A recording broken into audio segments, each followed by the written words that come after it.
This has been I've just recently returned from my third trip to Gaza since October the 7th, 2023. I've been to Gaza many times over 15 years.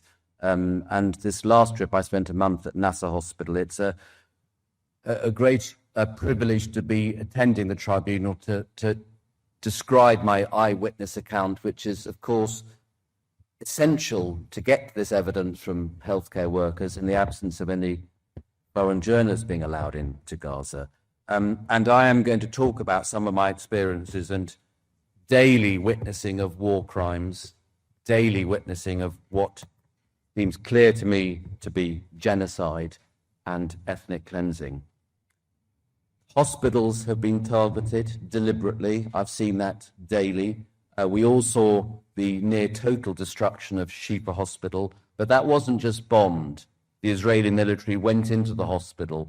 They dismantled the whole infrastructure of the hospital. They destroyed the scanning machines. They cut the cables to all the ultrasound machines. They cut the cables and destroyed all the dialysis machines. They destroyed the laboratories. They destroyed the gas supplies. In Al-Aqsa Hospital, where I worked last year, the Israeli military bombed the intensive care unit whilst I was operating in the operating theatre next door. At Nasser Hospital, from which I have just returned, you will all have seen the bombing of Nasser Hospital 2 weeks ago, where they bombed the 4th floor right next to where I had been living for a month, right next to the intensive care unit and the operation theatre complex, which was severely damaged. And of the 20 people who were killed there, 2 of them were medical students who were being taught at the bedside on the intensive care unit, medical students whom I had been teaching myself 4 weeks previously. Healthcare workers have been directly targeted. More than 1,600 healthcare workers have been killed. More than 450 have been abducted, illegally detained, tortured. Many of them have been killed, including close friends of mine. The infrastructure of the whole healthcare system has been nearly totally destroyed in Gaza. We were operating with virtually no resources in the operating theatre, often no water to use to scrub up, to sterilize our hands and the equipment, often no sterile drapes or sterile gloves, because no aid has been allowed into Gaza. No painkillers. Let me tell you about Ali and Aya, brother and sister, who I treated in Al-Aqsa Hospital last year. They were the sole remaining members of their family. Their parents and their siblings had all been killed by a bomb that bombed their tent in Al-Mawasi, the so-called safe area, we're told, by the Israeli propaganda. Ali had a severe chest injury. Aya had a severe leg injury. We had to treat both of them without any pain relief at all. We had run out of all pain relief that day in Al-Aqsa Hospital. I can still hear their screams as we treated them without any anesthetic at all. Let me tell you about Nada, a girl who came in 3 hours after Ali and Aya, who had burns that were so severe she wasn't going to survive. She wouldn't have survived in London, in Oxford, let alone Gaza. You could see her facial bones because the flesh was burnt so badly. She died an agonizing death on the floor of the waiting area of the emergency room, in pain because we had no pain relief to give her. An average of 30 children or more have been killed in Gaza every day in the last 2 years. The equivalent number in the Ukraine war is 0.7.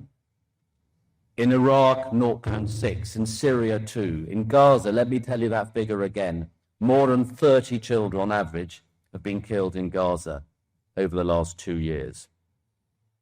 Thousands of children have had traumatic amputations, be it arms or legs, sometimes 2, even 3 limbs. I've witnessed profound malnutrition caused by the forced starvation by the Israeli blockade and caused by the Israeli blockade alone. Let me tell you about Zainab, a little 7-month-old girl I helped look after when I was in Nasser just a few weeks ago. She was 7 months. She looked like a newborn. You could see every rib, every bone in her body. She was being fed with water mixed with sugar because we had run out completely of formula feed in Nasser Hospital. There was not a single bottle of formula feed. She died whilst I was there, and 4 days before she died, a group of American doctors had brought in formula feed, knowing there was a shortage, and those doctors at the border of Gaza had every single bottle of formula feed removed deliberately by the Israeli border guards. Nothing else, just the formula feed. That formula feed might have saved Zainab, but it was removed by the Israeli border guards.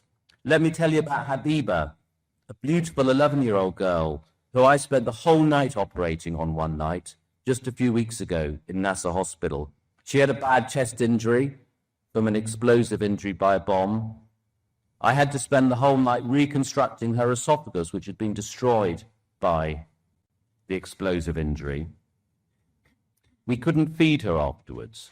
She died 4 weeks later because we couldn't get any feed to feed her.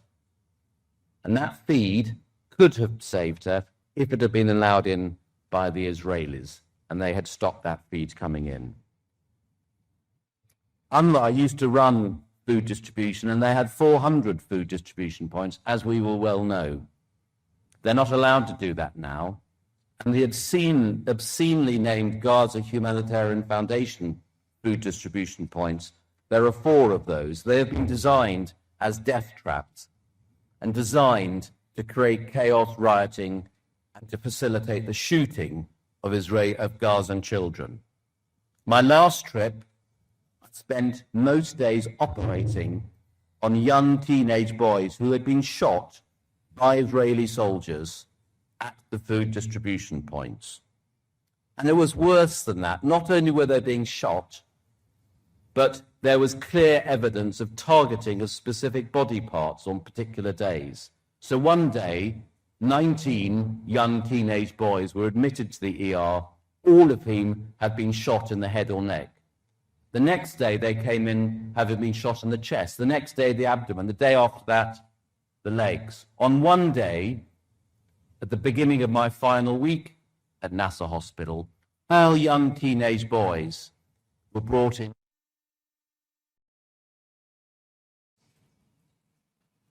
This clustering of injuries to particular body parts was beyond coincidence. It was clear evidence of target practice by the Israeli soldiers on these young teenage boys. Gaza has been failed by our media. Only 2 weeks ago, I was interviewed by the BBC, and I was asked yet again whether there were Hamas command centers in the hospitals. This propaganda is being repeated by our media, being repeated by our government, and yet there is no verifiable, no remotely credible evidence to support those contentions. And there are vast numbers of witness testimonies from me and many other healthcare workers who have completely refuted those claims. I've been in these hospitals. I've had unlimited access to every square inch of these hospitals, and it is inconceivable to me that they are being used as Hamas command centers. Gaza's been failed by our government. I and many other healthcare workers have given detailed photographic evidence to senior members of this government and the previous government, and it has been ignored. They need to decide whether they want to believe the multiple witness testimonies from healthcare workers such as me who've got no axe to grind, we've got no political agenda, we're humanitarians. We are telling them as we see it. Or do they want to believe the Israeli propaganda, which is repeatedly being regurgitated by our media, and as I say, for which there is no verifiable or credible evidence? It is unconscionable that our government has not called for a full arms embargo. It is unconscionable that F-35 jets, for which our government is still supplying parts, are bombing those very children who I have had to operate on in Nasser Hospital and Al-Aqsa Hospital. It is unconscionable that they are still flying reconnaissance flights over Gaza, giving military intelligence to facilitate the bombing of Nasser Hospital 2 weeks ago. Thank you very much for listening to me. Thank you very much, Nick, for that very, very powerful statement. Who wants to go first on questions? I would like to ask. Thank you for that really horrific description. You focused on the harm and death that is currently going on in the Gaza Strip, yet the attack on the systematic and deliberate attack on the health system in the Gaza Strip will, I imagine, have long-term effect. So when you destroy a CT or other imaging or a dialysis machine, and when you kill the intellectual capacity of doctors, the medical students, can you say a few words about the long-term effect of what you have described? Yes, most certainly. There has been clear evidence of a deliberate targeting of senior members of the healthcare worker profession in Gaza to undermine the ability for them to provide healthcare now and in the future. The educational system has been directly targeted. There are 2,500 medical students whose education has been interrupted. There are profound long-term effects. There are thousands of amputees. There are thousands of, or many, many hundreds of patients, for example, with colostomies, who will need major surgery to reconstruct their bodies. There are appalling signs of malnutrition. And even if there was unlimited food being allowed in, as from today, if there was unlimited aid, there would still be many thousands dying of malnutrition in the next few months. The mental trauma is incalculable. After Operation Protection Edge in 2014, it was estimated there were 500,000 children in need of immediate psychological support. Now, that was a huge military assault, but it pales into insignificance compared to what is going on now. So the mental health trauma is incalculable. Every single healthcare worker I have worked with in Gaza, many of whom I've known for years, are mentally and physically utterly exhausted.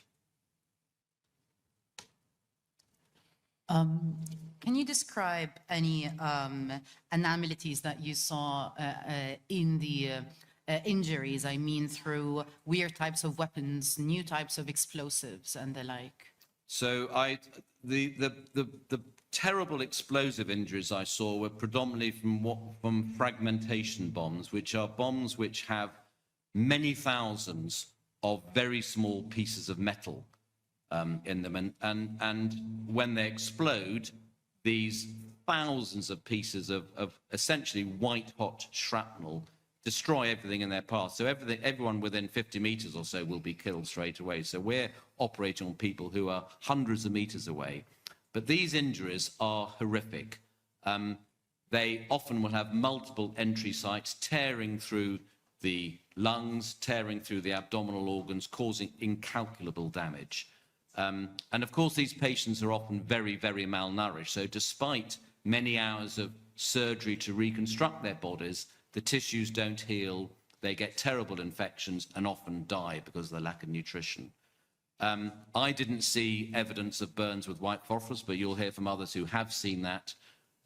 I saw predominantly explosive injuries and the gunshot wounds. But some of the gunshot wounds, again, using so-called dum-dum bullets, cause incalculable, horrific internal damage.